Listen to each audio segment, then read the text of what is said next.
高井津チャンネル。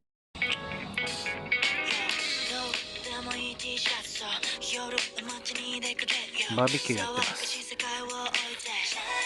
午前中ちゃんと枝打ちとかしたんですけど、土曜日、日曜日って疲れちゃって、早めに上がって酒でも飲もうかなと思ってスーパーに行ったら、安売りしてたんで、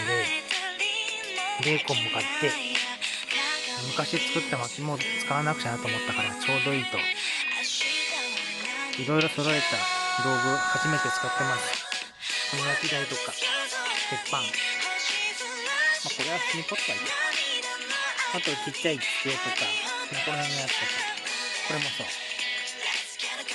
いろいろ。このシートもね、日曜の夕方ですけど、なんかいい感じですね。